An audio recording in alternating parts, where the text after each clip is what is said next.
Teknolovers, dalam dunia otomotif, persaingan brand memang saling kejar-kejaran demi mendapatkan hati para konsumen. Segala cara mereka lakukan untuk menjadi yang terbaik. Namun, ada juga yang malah menjiplak model mobil lain yang namanya sudah jadi kelas dunia. Meski dibuat versi KW, tapi yang namanya palsu ya tetap saja kalah sama yang aslinya. Seperti kejadian berikut, begini jadinya kalau Range Rover KW dan aslinya bertabrakan. Namun sebelum lanjut, tekan tombol subscribe dan aktifkan lonceng notifikasi channel ini dulu yuk, agar kamu tak ketinggalan info teknologi menarik lainnya hanya di channel Teknologi Populer.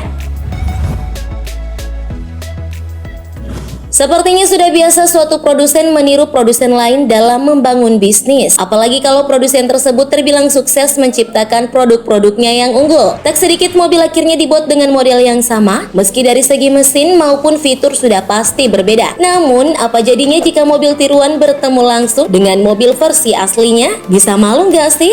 Kayak lihat cermin tapi rada gimana gitu ya? Nah, bukan suatu hal yang tak mungkin sebab kejadian macam ini pernah terjadi loh. Jadi, sebuah tabrakan ringan di China terjadi antara mobil bermerek Landwind X7 merah dengan mobil berwarna sama yang disalin, yaitu Range Rover Evoque. Seperti diketahui, Landwind X7 merupakan model palsu Range Rover Evoque yang dibuat produsen lokal China Landwind Jiangling Motor. Dilansir dari laman Car Throttle yang melaporkan bahwa kecelakaan tersebut terjadi di sebuah persimpangan di kota Chongqing, China. Nah, setelah diselidiki oleh pihak kepolisian China, ternyata yang salah adalah sopir Landwind X7 yang salah jalur. Untung saja dalam kecelakaan tersebut tidak ada pengendara yang mengalami luka serius, namun bodi mobilnya saja yang lecet. Kecelakaan ini mempertemukan dua mobil dengan model sama dan harus saling tabrak. Namun, apakah yang terjadi selanjutnya? Siapakah yang paling parah mengalami kerusakan bodi mobil? Teknolovers pasti sudah bisa menebak dong ya. Mobil tiruan Range Rover Evoque itu mengalami kerusakan yang cukup fatal, sementara mobil yang ditiru alias Range Rover asli sepertinya memang tak ada goresan yang serius. Hal ini tentu karena Landwind X7 dibuat dengan bahan yang berbeda kualitas dengan versi aslinya, dimana yang asli pasti menggunakan bahan material berkualitas tinggi dibanding mobil KW-nya.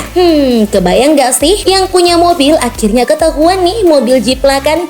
Kabarnya mobil Range Rover Evoque tersebut mulai diperkenalkan pada tahun 2014 dan diproduksi di China pada tahun 2015 dengan harga terlampau jauh dari versi aslinya, yaitu dibanderol di kisaran 250 hingga 300 jutaan rupiah. Tahu sendiri kan, China adalah negara yang penuh dengan produk kualitas 2. Harga yang ditawarkan China memang kebanting banget sih dengan Range Rover versi aslinya, yakni bisa mencapai harga 1,3 miliar rupiah. Tapi yang namanya harga murah dengan mencontoh brand kelas dunia, sudah pasti kualitas performanya juga ya sesuai harga tentunya. Jadi sang pemilik mobil tiruan tadi mau tak mau harus memperbaiki kerusakan yang disebabkan oleh tabrakan tersebut. Dan selain itu ada sedikit tanggung malu juga sih lantaran bertemu dengan mobil aslinya. Apalagi yang salah memang pengemudi mobil KW tadi. Kedua mobil ini memang mirip banget ya Teknolovers, sama-sama memiliki cat berwarna merah, namun perbedaannya sudah terlihat dari desain grill dan bumper depannya.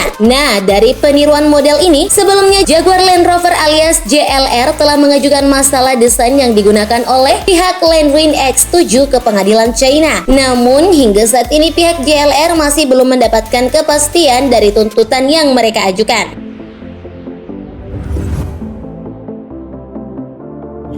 Kurang lebih seperti itulah Teknolovers kalau mobil KW bertabrakan sama mobil yang ditiru. Tapi yang namanya bisnis ya begitulah. Untung rugi benar-benar ditimbang sama pabrikan. Mending beli aslinya nggak sih?